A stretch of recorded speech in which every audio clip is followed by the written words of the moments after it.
Abre a tua Bíblia, por favor, em Esdras, capítulo 7. Eu vou ampliar o devocional, se alguém assistiu o devocional que está lá na página no canal de WhatsApp lá da igreja. Esse devocional vai ser ampliado agora. A gente vai dar uma ampliada nele. Mas quando a gente trata de redenção familiar, é o tema que a gente tem trabalhado. Considerando maio como o mês da família, redenção, então, eu vou ter que relembrar essas coisas para você, a gente faz isso toda semana. Restaurar. Nós, como seres humanos, nós temos uma natureza pecadora, isso está intrínseco já no coração do ser humano. Quem tem filhos pequenos, quem tem muito pequenininho, talvez não tenha se tocado disso ainda, mas quem tem filho um pouquinho maior, vou dizer ali da idade da Duda para cima, você vê que as crianças fazem coisas que elas não aprenderam. Ninguém sentou e deu aula para elas de como fazer algo errado. Mas elas fazem. Porque aquela raiz de desobediência já está ali no coração delas. Então o ser humano sem Cristo, ele precisa dessa redenção. Ser redimido é experimentar essa redenção. Só que o projeto de Deus não é para pessoas aleatórias, o projeto de Deus é para famílias. Isso envolve a gente, envolve as nossas lutas familiares. Certa vez um pastor falou que eu estava lá assistindo um culto e ele falava isso, que Deus tem um projeto, ele diz, olha, Deus amou o mundo, e aí esse projeto, o cumprimento desse projeto é botar um crente em cada família, e aí talvez pode ser só você. Deus começa por alguém. Deus olha para você, você está morto em pecados, Ele toca o seu coração pelo Espírito Santo, de alguma forma você começa a reconhecer a sua maldade, você se entrega para Cristo e começa um processo de transformação. Como diz a parte final dessa canção, nós cantamos, rumo à perfeição. A perfeição é Jesus, está lá em Efésios capítulo 4 isso. Nós somos mudados, transformados. Semana passada a gente estudou um pouquinho disso. Então, essa redenção, primeiro, ela aponta para Deus, porque famílias edificadas, elas precisam adorar a Deus. Você precisa entender que tudo que você é, tudo que você tem, precisa apontar para Deus. Senão perde o sentido. O nosso sentido de existência, ele perde. Ele fica nulo. A segunda coisa, ela aponta, pense na cruz. A cruz é uma bela ilustração. Ela aponta para cima, ela aponta para Deus, mas ela aponta para os lados. Ela aponta para uns aos outros. E esse uns aos outros, às vezes, pode não ser bom, pode não ser agradável, porque nós podemos falar ou escutar coisas que nos machucam. Mas desde que visem edificação e redenção, é algo bom. Isso se chama exortar. Exortar não é brigar, mas é você ser franco, você ser sério, com o objetivo, com vistas a ver o seu irmão crescer. E às vezes pode não ser agradável. Eu conversava com uma pessoa esses dias e a pessoa me perguntou assim, mas o que é verdade, Marco? Ela queria dizer que a verdade é relativa e que a verdade pode magoar. Mas eu preciso escutar uma verdade que me magoe e me cure do que uma mentira que me faça permanecer doente. Dá para entender? Uma ilustração é um paciente com câncer. Se o médico não falar, se o médico identificou a doença e não notificar esse paciente que ele está doente, esse médico é um criminoso. Então, quando nós edificamos uns aos outros, a segunda mensagem, a gente precisa entender isso, que a gente tem que se amar e abrirmos os nossos corações, não só para ouvir, mas para se encher de coragem de falar, em amor. E às vezes vai doer. E aí tem dois elementos ainda nessa caminhada que envolvem esse projeto de Deus para a igreja e para as famílias. Nós vamos ver o meio do caminho hoje para terminar isso na semana que vem. Semana que vem a gente vai falar da nossa missão com relação àqueles que são fora da comunidade. Porque a gente está falando da família de Deus. Oramos e exaltamos. Isso aqui que a gente vive é a família de Deus. Existem ainda coisas que nós precisamos resgatar, porque infelizmente a pandemia tem nos feito distantes. É normal, cara. A gente sente falta uns dos outros. Mas existem elementos dessa caminhada que nós precisamos preservar. E basicamente eu quero tratar disso com você hoje. Esdras, capítulo 7. Vamos ler a partir do versículo 1 até o versículo 10. Então, só para você entender o que estava acontecendo em Esdras, tá? Vou te dar o contexto antes. Jerusalém está devastada, o povo pecou. Juízes, se você ler o livro de Juízes, 1 Reis, 2 Reis, 1 Crônicas, 2 Crônicas, você vai ver barbaridades. Você vai ver um cara chamado Manassés, o pai dele foi um homem de Deus, Ezequias. Tá? Ezequias foi lá, participou de um grande avivamento, restaurou a adoração, só que o filho dele, o Manassés, foi um filho do diabo. Para você ter uma ideia, ele queimou uma criança, filho dele. Imagina a gente pegar o filho da gente, que nasceu da barriga da esposa, e queimar ele em holocausto a um deus chamado Moloque. Manassés fez isso.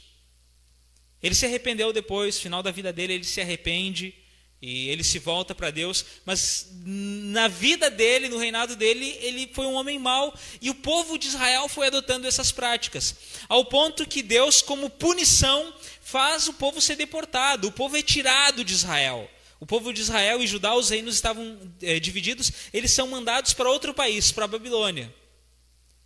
Só que lá na Babilônia, alguns começam a sentir um forte arrependimento e clamar a Deus por restauração. Sabe a história do remanescente? Talvez você seja o remanescente na sua família. Sua família está destruída como um povo, uma nação foi destruída, e você começa, Senhor, eu preciso de um renovo, eu preciso de uma restauração. O povo começou, alguns se levantaram assim.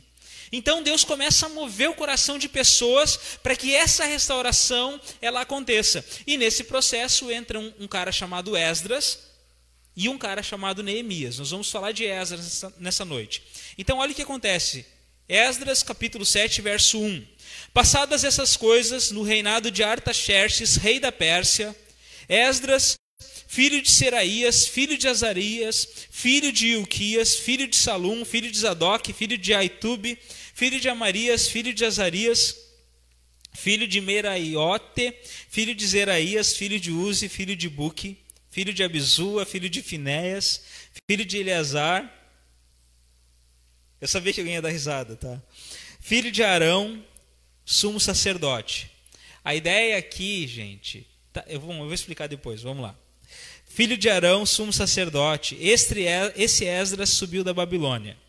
Ele era escriba versado na lei de Moisés, dada pelo Senhor, Deus de Israel, e segundo a boa mão do Senhor, seu Deus, que estava sobre ele, o rei lhe concedeu tudo o quanto lhe pedira. Também subiram a Jerusalém alguns dos filhos de Israel, dos sacerdotes, dos levitas, dos cantores, dos porteiros e dos servidores do templo, no 7º ano do rei Artaxerxes. Esdras chegou a Jerusalém no 5º mês, no 7º ano deste rei.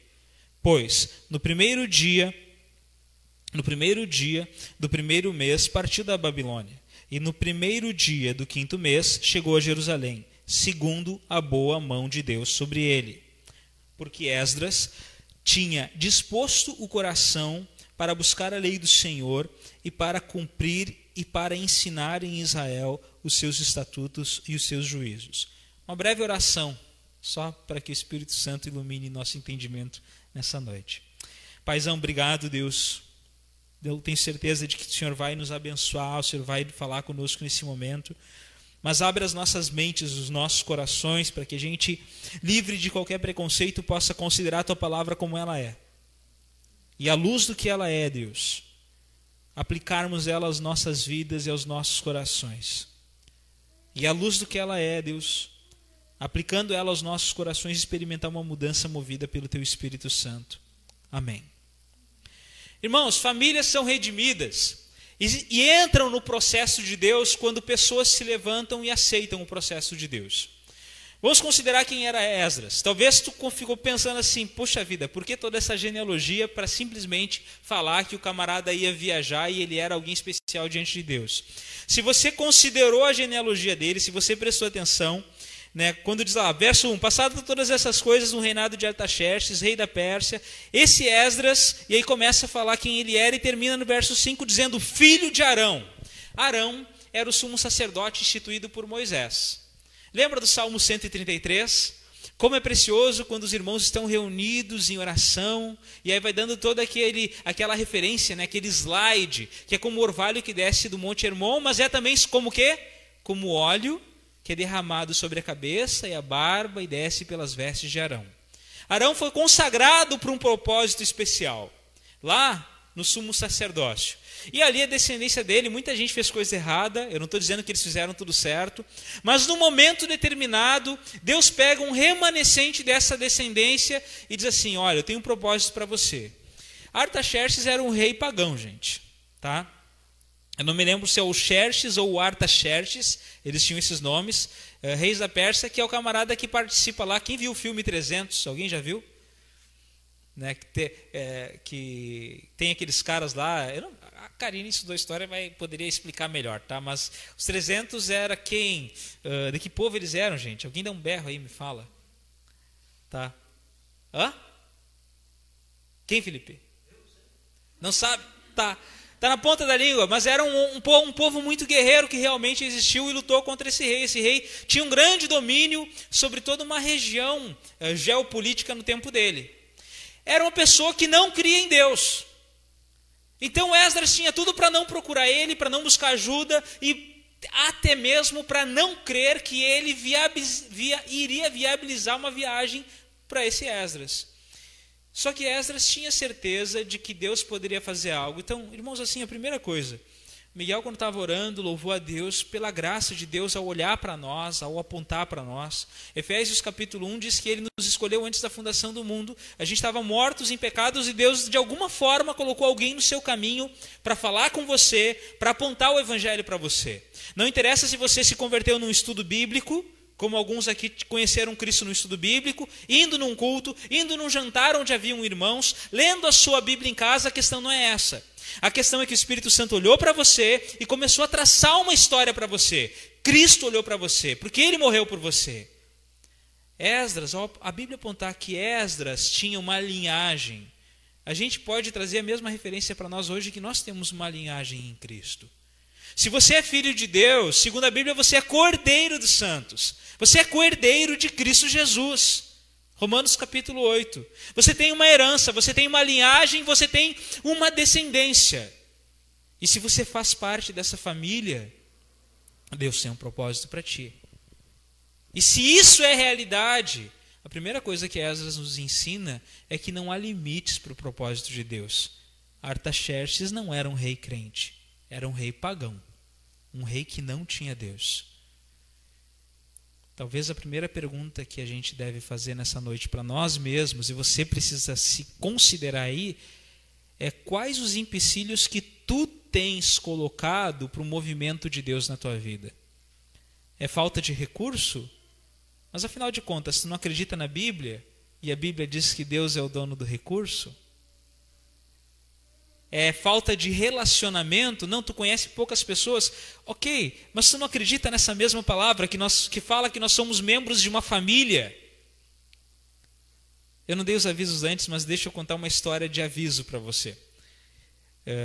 Naquele videozinho que eu faço no domingo à noite do pós-lúdio, amanhã eu quero conversar com uma pessoa, vai ter uma live compartilhada, nós vamos falar sobre preconceito racial. Eu já estava com a ideia de falar sobre preconceito racial muito antes de acontecer aquele assassinato que teve na segunda-feira nos Estados Unidos. Eu já tinha conversado há um mês com essa menina, porque ela é envolvida com movimentos, ela já sofreu preconceito. Então, uma pessoa que é calçada para falar. E ela sofreu preconceito dentro de igreja, gente. Então, eu pensei, vou pegar uma moça que tem bala na agulha. Mas aí, eu não sei se alguém assistiu já um vídeo de um médico orando num pronto-socorro lá em Belém do Pará. Cara orando e ungindo gente. Eu pensei para mim assim, o não eu já tenho. Esse cara deve ter 300 mil pessoas falando com ele, mas eu vou falar com ele. Mandei uma mensagem pelo Instagram dizendo, cara, meu nome é Marco, moro em tal cidade, blá, blá, blá, e eu quero falar da postura do homem de Deus no trabalho, porque ali tu agiu como um homem de Deus, embora o teu trabalho seja medicina, você é médico. E aí o cara se dispôs a vir conversar com a igreja, através, lógico, de uma live, no domingo, lá no dia 14 de junho. Vai ser dia 14 ou dia 7.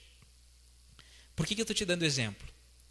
Ao invés de pensar assim, não dá, eu não vou fazer. O que adianta eu querer trazer um negócio legal assim para a igreja escutar? Esse cara nunca vai me entender, porque afinal de contas o cara mora em Belém do Pará, é, entre aspas, a minha cabeça tá, famosinho, né? Porque tá rolando na internet. E quem é o Marco? Quem é o Marco?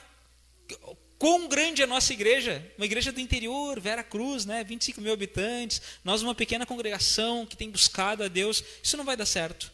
Mandei mensagem para o cara, a Ângela escutou as mensagens. Pastor, que bênção, que honra. Ele falando lá com o sotaque deles, né? Mas a minha esposa está aqui comigo, a gente se sente muito honrado, a gente quer participar. Irmãos, se Deus tem propósito para a gente, como foi no caso de Esdras, Deus vai fazer. Eu volto a perguntar, que impedimento tu tem colocado na obra de Deus na tua vida? Qual o impedimento? Tu fala que tu não sabe falar, ok, Moisés não sabia falar e ele escreveu os 5 primeiros livros da Bíblia. Tu fala que não sabe liderar. O que Moisés falava? Eu não sei liderar, Deus. Tu vai me colocar para liderar um povo de mais de 1 milhão de pessoas. Deus sempre viabilizando para o povo dele. Da mesma forma que Esdras tinha uma linhagem, tu tens uma linhagem. E é diferente. Nós valorizamos, eu valorizo a minha família. Nós temos sangue ali envolvido. Mas para pensar que nós temos o sangue de Cristo. E não é um sangue barato. Nós temos um sangue que pode nos mover a orar uns pelos outros e crer que Deus vai operar, a se alegrar uns pelos outros. Se alegrar que um irmão, que uma irmã conseguiu algo legal na vida dele, porque é de uma mesma família. Deus usou um rei pagão para começar a mover a história do povo dele. Por que ele não pode usar qualquer circunstância para mover a tua história? Nós falamos outro dia aqui na igreja, Mateus capítulo 4. Capítulo 5, deu um bug agora na minha memória, mas você vai lembrar do texto. Nós temos um Deus que faz nascer o sol para justos e injustos. Ele vem, manda chuva para todo mundo. O que a Bíblia está dizendo? Isso é graça geral, Deus está agindo. Eu volto a perguntar, que impedimento tu tens colocado na obra de Deus na tua vida? O quanto tu tens te diminuído? E bem na real, sem Cristo você não é nada. Mas se Cristo olhou para ti, Ele te tocou, Ele te tornou membro da família de Deus. Filho, filha de Deus. Jesus, a Bíblia fala isso em Romanos, capítulo 8 de novo. Você não é mais um número, você é alguém. E se você é esse alguém, Deus tem propósito. E se Deus tem propósito, não há impedimento. Não há impedimento. Eu vou repetir. Não há impedimento. Será medo? A Bíblia diz que o verdadeiro amor lança fora todo medo. Talvez tu precisa renovar a tua mente. Gente, eu sou um desses que preciso estar orando e buscando Bíblia para mim todo o tempo, porque se eu for por mim, pelo Marco, eu me esqueço de coisas, eu me perco. Gente, vocês não têm ideia o quanto eu sofro. Se quiserem dar risada um dia, eu não posso falar isso transmitindo, eu conto algumas histórias da minha adolescência que esses dias eu falei para a Ângela, ela passou mal, de tanto que deu risada. Para você ver a maluquice que funciona dentro da cabeça do boneco. Então, se Cristo, se o Espírito Santo não estiver agindo ali, não dá. Qual o impedimento que tu tens colocado? É a primeira pergunta. É o medo? Ok. Gente, a Bíblia diz que em Cristo a gente não precisa ter medo da morte. Se eu não preciso ter medo da morte, do que eu vou ter medo? Do que eu vou ter medo? Você se vê de uma forma equivocada? Beleza. Se é isso, começa a te olhar a partir de Cristo. Eu volto a perguntar, o que tem impedido a obra de Deus na tua vida? Ou que impedimento você tem colocado? Esdras, ele vinha de uma linhagem, você vem de uma linhagem. Amém? Está entendendo isso? A gente só precisa tomar posse disso, gente. Tomar posse não naquele sentido maluco que declara, eu estou tomando posse. Não, é bem racional mesmo, tá? É que nem a história do tênis verde com cinza e rosa com outra coisa. Eu sempre enxergo verde com cinza porque dizem que o meu lóbulo esquerdo, então, segundo aquela pesquisa, está funcionando, que é mais linear, é mais racional. Só que a Bíblia para isso é racional. Ou você toma posse do que Cristo fez por você, ou você não toma posse. Ou você crê pela fé, ou você não acredita. Não tem meio termo. Esdras tinha certeza de onde ele vinha. Tu tem certeza que você é de Cristo e quem é seu Cristo? Se não, hoje é a noite de começar a renovar isso na cabeça. Beleza, seguindo em frente. Qual a característica desse cara? Ele era um escriba versado na lei de Moisés, dada pelo Senhor, o Deus de Israel, segundo a boa mão do Senhor, seu Deus que estava sobre ele. Então o rei lhe concedeu tudo o que lhe pedira. Olha só, ele era escriba, só que o povo estava lá na Babilônia faziam vários anos. Ou seja, ele conheceu esse Deus num ambiente pagão. Ou seja, o nosso ambiente não é desculpa para o nosso afastamento de Deus. Muitos de nós, a gente diz assim, pô, eu não oro, eu não leio a Bíblia, eu não isso, eu não aquilo, eu não consigo ter um relacionamento com Deus, porque o meu ambiente não é um ambiente legal.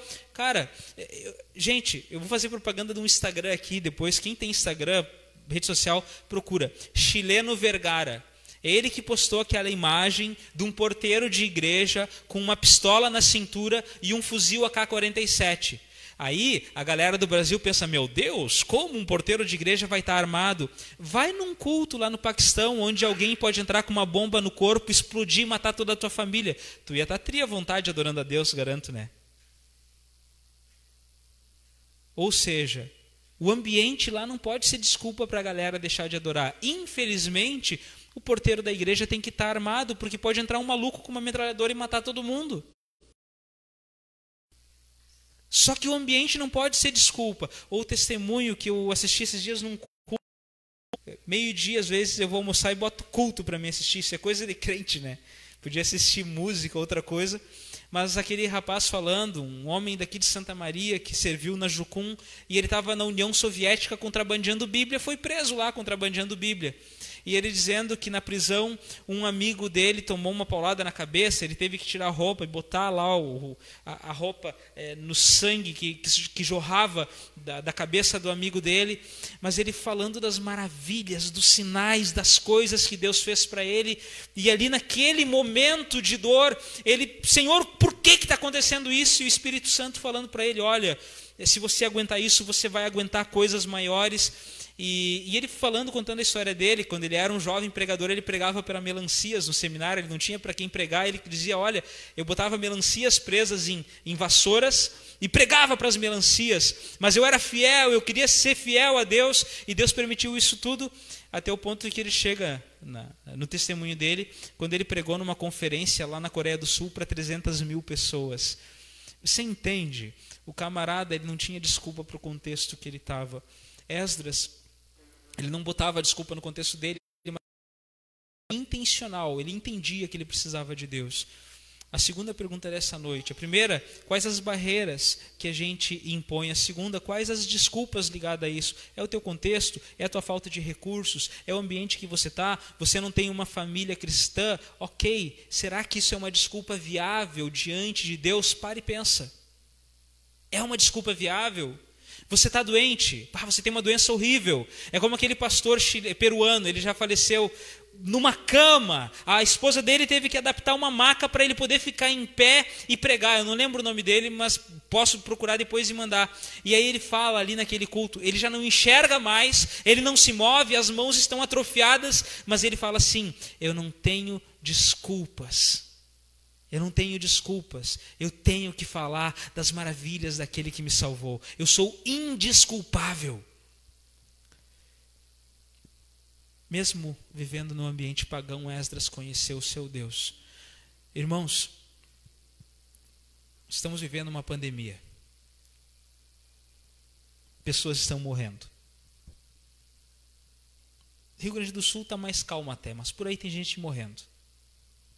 Dá a impressão até que é naquelas regiões onde realmente o carnaval foi maior. Amazonas, Rio de Janeiro, São Paulo, pontes aéreas, todas essas coisas. Tem gente morrendo de verdade. Por que Deus está te dando vida hoje? Pare e pensa, por que Deus está permitindo você estar aqui? Você está vivo, você é um sobrevivente. Se Ele está permitindo isso é porque Ele tem um propósito para você. Dito isso, você é indesculpável de tomar uma postura com Deus. Se liga, ou melhor, preste atenção que até aqui tudo que eu tenho compartilhado com você não diz respeito a fazer algo, mas ser algo. Ser alguém em Deus. Se alguém é novo em Deus, ele começa a tomar posturas diferentes. Então o que aconteceu? Naquele tempo você viajar a pé da Babilônia lá para Jerusalém era uma viagem muito, mas muito perigosa. Não tinha avião, não tinha ônibus, não tinha carro. Estamos falando de 2000 anos atrás, né? Mais de 2000 anos atrás. Essas coisas não existiam ainda. Talvez um burrinho, caminhar bastante. Haviam saqueadores, haviam pessoas na estrada que poderiam pular, bandos de pessoas com uma espada na mão e matar você. Mas Esdras tinha uma convicção no coração dele. Ele sabia para onde ele estava indo e o que ele queria. E olha então o que a palavra de Deus nos fala no verso 6. Então ele era um escriba versado na lei de Moisés, dada pelo Senhor, Deus de Israel, e segundo a boa mão do Senhor, seu Deus que estava sobre ele. Vamos pular um pouco.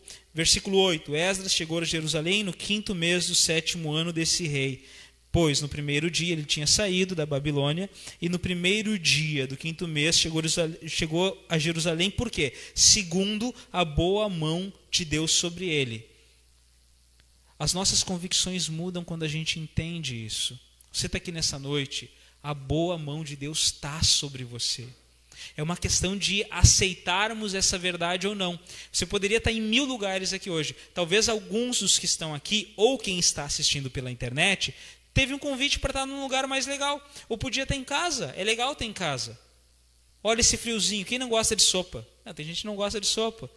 Mas pipoca, assistir um filme, sábado à noite. Tanta coisa que dá para fazer. Tá com família.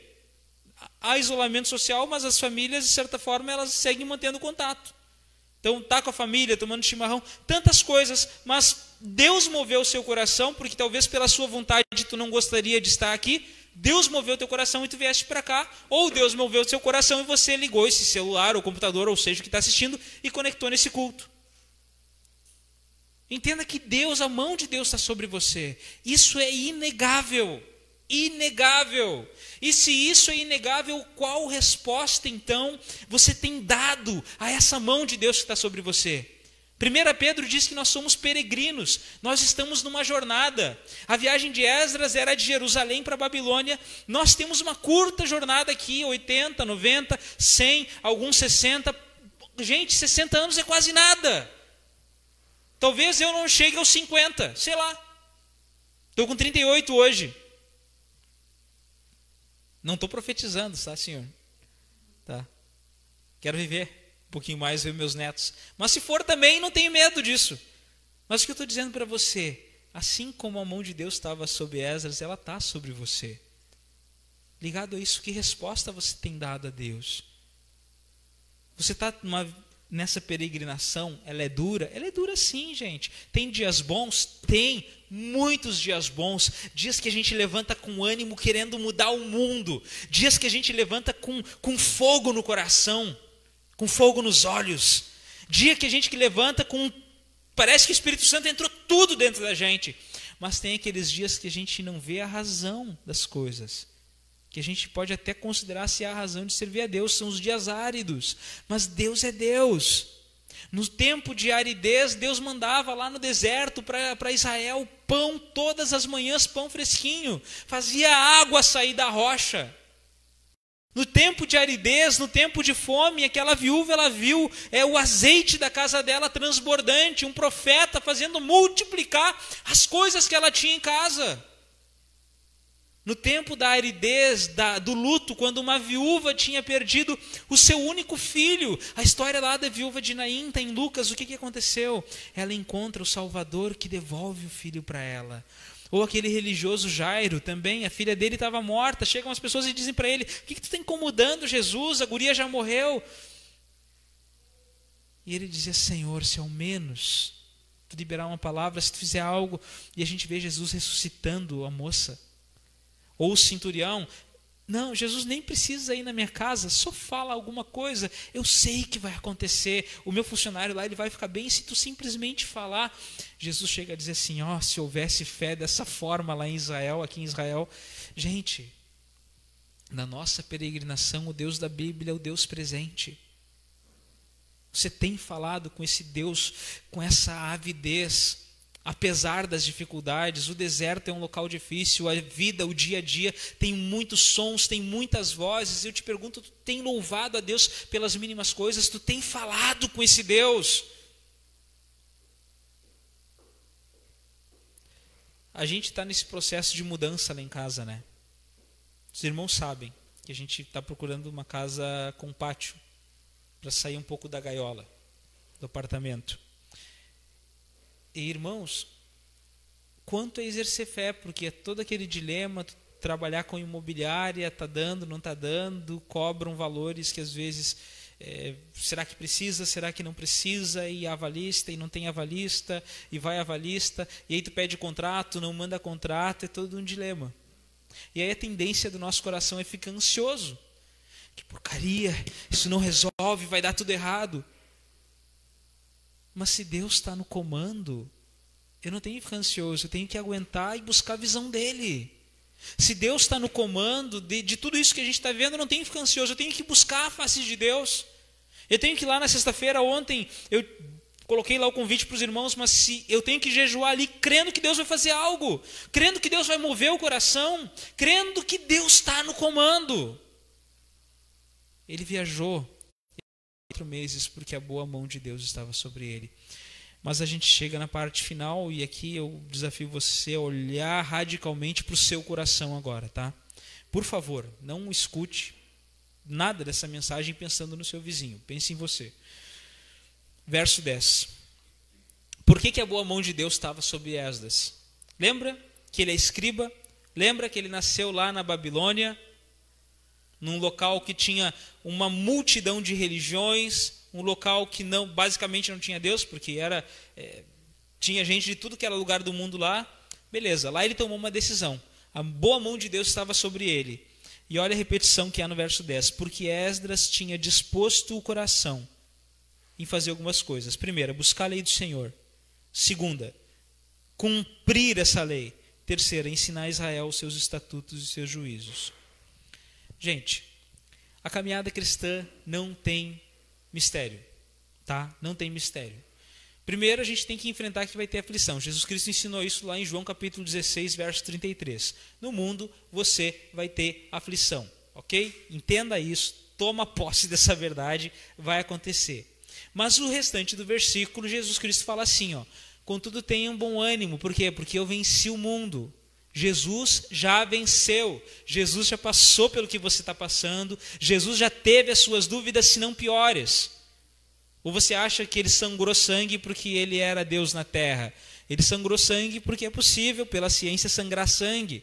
E lá, se você lembrar o texto onde fala que ele sangrou sangue, isso está no finalzinho de Lucas, ele estava orando, e ele estava orando bem assim: Senhor, se possível, afasta de mim esse cálice, mas seja feita conforme a tua vontade. Ou seja, Deus, eu não quero morrer pelo Marco.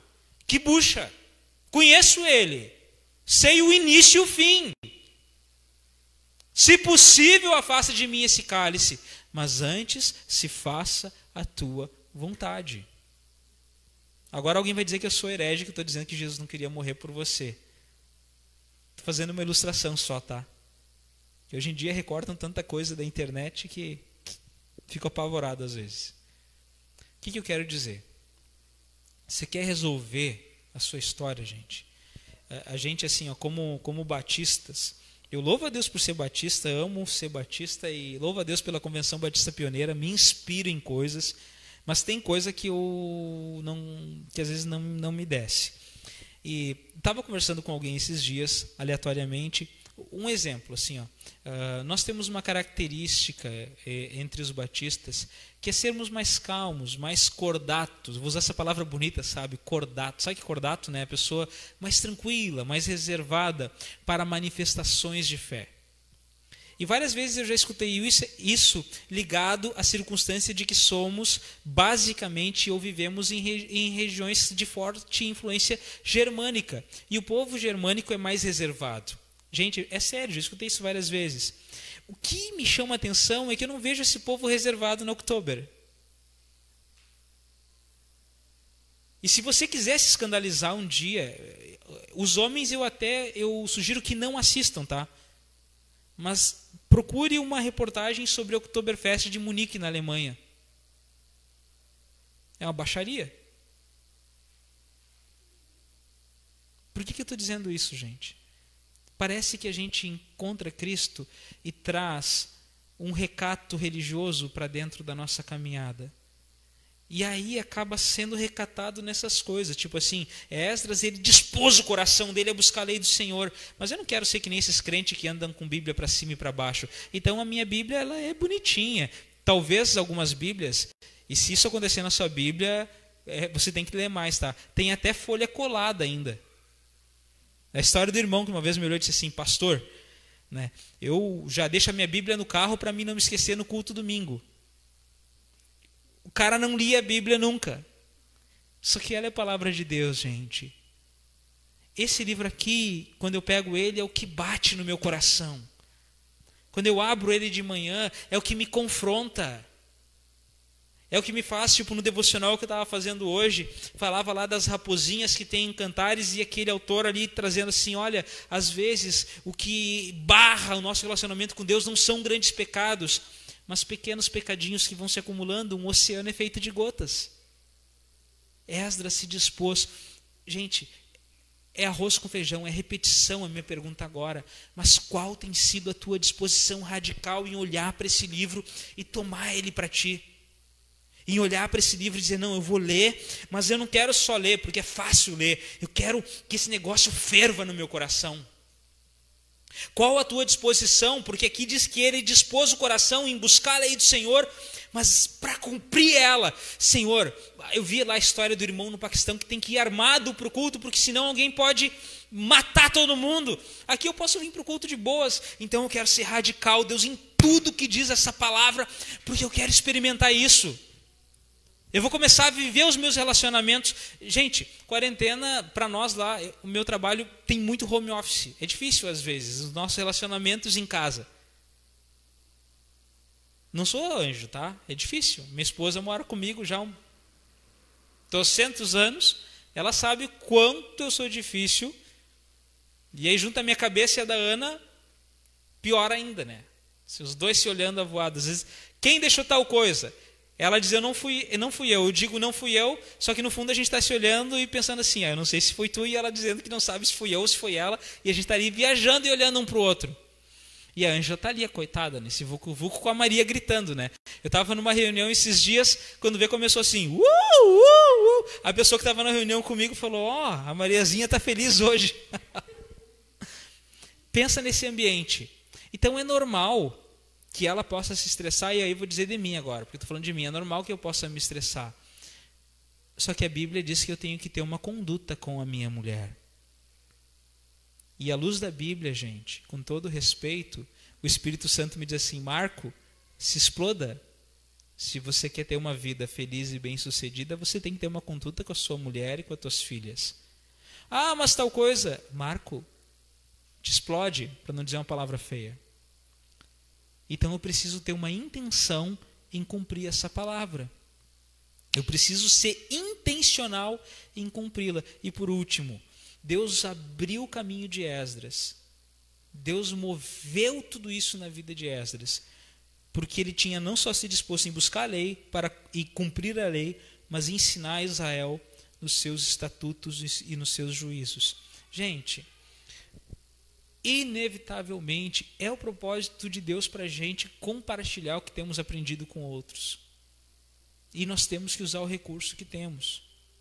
A mensagem da semana que vem é mais sobre isso daí, mas você precisa considerar qual a disposição que há no teu coração, prática, o que tu tens feito de forma prática para edificar o teu coração em Deus, para fortalecer, para que você seja louco por Jesus, para que talvez a tua Bíblia seja aquelas Bíblias que estão se despedaçando e tu possa trazer ela não numa vaidade, mas para mostrar para as pessoas que tu é vida louca com esse negócio mesmo. Qual tem sido a tua disposição em pensar, aqui fala que tem que ter um temperamento mais controlado, é domínio próprio o nome disso, e eu não tenho domínio próprio. Que bucha, como é as tuas orações acerca disso? Gente, tem orações minhas que realmente, que eu falo, Jesus, eu vou te incomodar nisso, como lá foi Jacó na beira do rio, até que o Senhor trocou o nome de Jacó. Se o meu nome não for trocado, eu não vou parar de orar por isso. Como são as tuas orações, a tua motivação em cumprir essa palavra? Qual é a tua motivação em viver esse evangelho e compartilhar isso com aqueles que estão ao teu redor? Porque Deus vai colocar gente ao teu redor. Pode ser família, podem ser teus filhos, pode ser uma pessoa pelo teu caminho. Deus escolheu Esdras para um projeto de redenção e restauração. Ele foi na frente de Neemias. Deus te chama hoje para um projeto de redenção e restauração. Naquele tempo era um povo que estava destruído, uma cidade arrebentada. No tempo de Lucas, famílias totalmente despedaçadas, as nossas famílias. Estou falando da minha família, familiares meus, não da minha família imediata, minha mulher e minhas filhas, mas familiares meus, amigos meus, amigas minhas, amigas da minha esposa. E eu julgo que na tua realidade não seja diferente. Qual tem sido a tua escolha? Tu dá desculpa? Não, eu faço isso mesmo porque o meu ambiente está errado, ou você vai assumir um propósito radical com Deus? A Bíblia diz que se a gente assume esse propósito, o que aconteceu com Esdras? A boa mão de Deus estava sobre ele. Você vai experimentar. Você vai colher. Deus te chamou para isso. Você vai viver. Você vai sentir. Não é teologia da prosperidade, não é teologia do coaching que nem tem gente que faz por aí. Não, é mudança de vida e resposta a essa mudança. É Deus fazendo através de você. Você quer experimentar isso? Eu volto a perguntar. Você tem a mesma intenção de Esdras, de buscar a lei do Senhor, de cumpri-la e de ensinar os seus estatutos? Como tu tem buscado essa lei? Para e pensa, tem que ser radical mesmo. Tem buscado cumpri-la na sua vida? Gente, como é cumprir a lei de Deus? É nas relações da gente, nos contatos com os irmãos. É quando o troco vem errado no mercado. É procurar não mentir. Cara, a gente tem estudado sobre isso há trocentos anos. É amando mesmo quem nos odeia, é sendo franco. E amar quem odeia você não quer dizer que você vai andar de mão dada. Eu estava sair para caminhar uma noite dessas com a Ana e lembrei de quando ela era pequena. Ela pegava a minha mão e a gente ia caminhando e pulando. Vamos passear na floresta, quanto lobo não vem. Não é que você vai fazer, mas é pegar e deixar com Deus. Cara, que Deus abençoe, Senhor, toma a vida do fulano. Isso é cumprir a palavra de Deus. Você sabe qual é. É olhar para a igreja de Cristo não como um peso. Puxa vida, tem culto de novo. Nem curto o culto no sábado. Talvez você não goste do culto no sábado. Se você não gosta do culto do sábado, por exemplo, qual é a atitude cristã sua? A atitude cristã é assim: bom, Senhor, a Bíblia diz, clama a mim e responder-te-ei. Então eu vou dobrar o joelho e vou orar até que tu faça um milagre e a gente tenha um local adequado e seja no domingo de noite e eu vou estar lá com as mãos levantadas declarando o teu nome.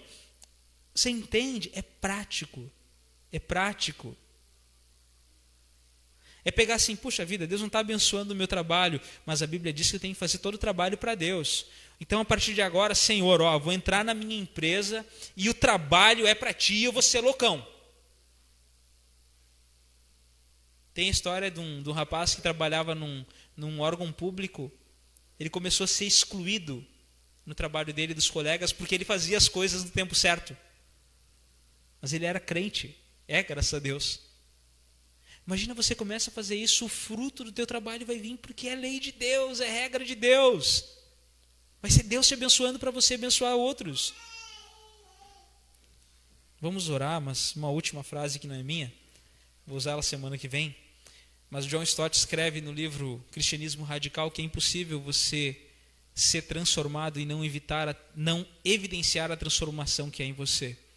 Eu te desafio hoje em nome de Jesus e diante dele, decida ser radical com ele, na lei, na prática dessa lei, nas mínimas coisas. Brigou com alguém? No mínimo, decida orar por essa pessoa e começar a clamar para que Deus amoleça o seu coração. O outro pode estar errado, não fique esperando que ele venha te pedir perdão, ainda mais se a pessoa não tem Jesus, tá? Porque se a pessoa não tem Jesus, aí que ela não nunca vai vir pedir perdão para você.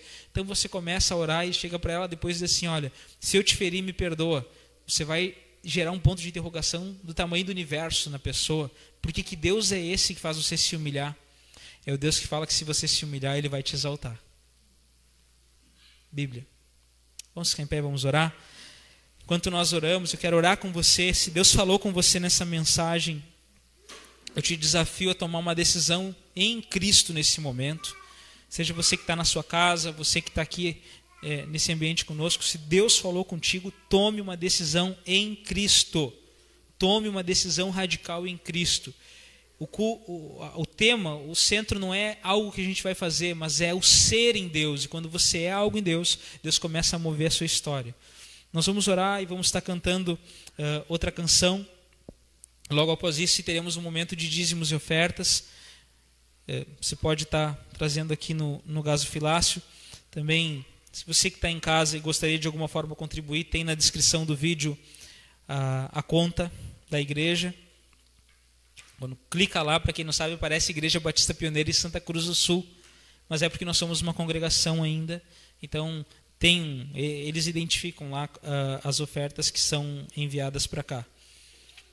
Amém. É uma conta específica dessa congregação, aquela conta que está divulgada ali. Mas feche os teus olhos, que eu quero orar com você. Deus, eu te exaltarei.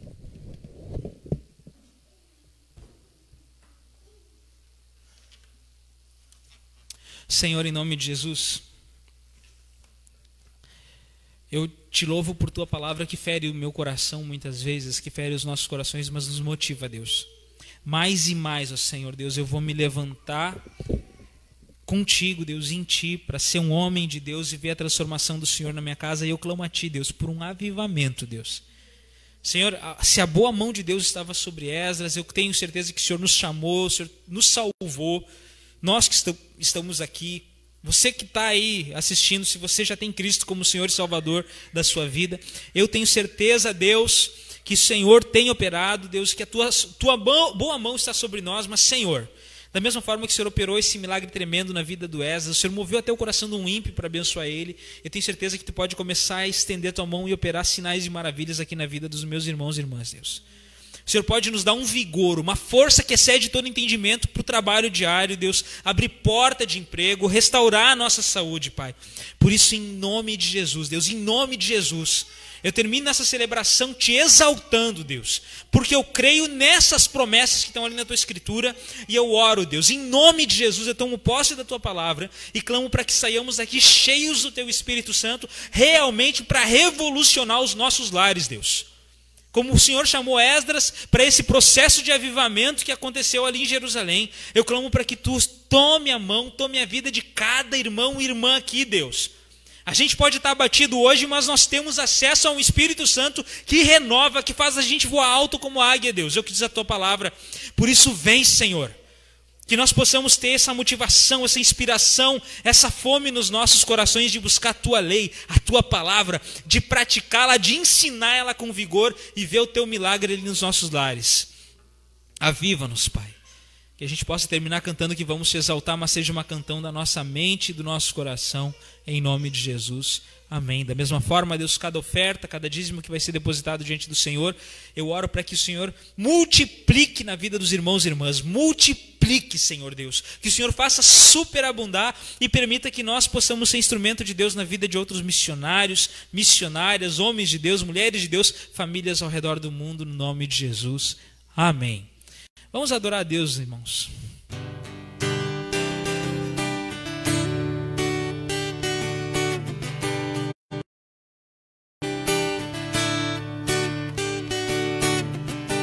Deus, eu te exaltarei e para sempre vou louvar-te. Eu sou grato a ti, Senhor, vou louvar. Nos deste nova vida, do céu Jesus veio a nós para nos guiar. Sim, da glória para a cruz, para nos salvar. Foi da cruz até a morte, da morte para o céu. e para sempre rei será.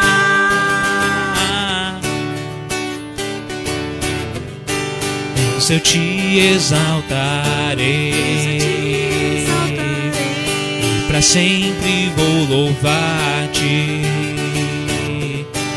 Eu sou grato a ti, Senhor, pois me deste nova vida. Do céu Jesus veio a nós para nos guiar, sim, da glória para a cruz, para nos salvar.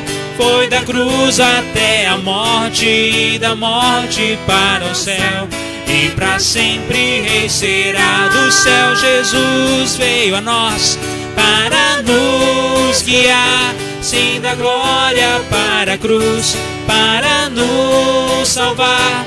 Foi da cruz até a morte, e da morte para o céu, e para sempre rei será. E para sempre rei será. E para sempre rei será. Amém.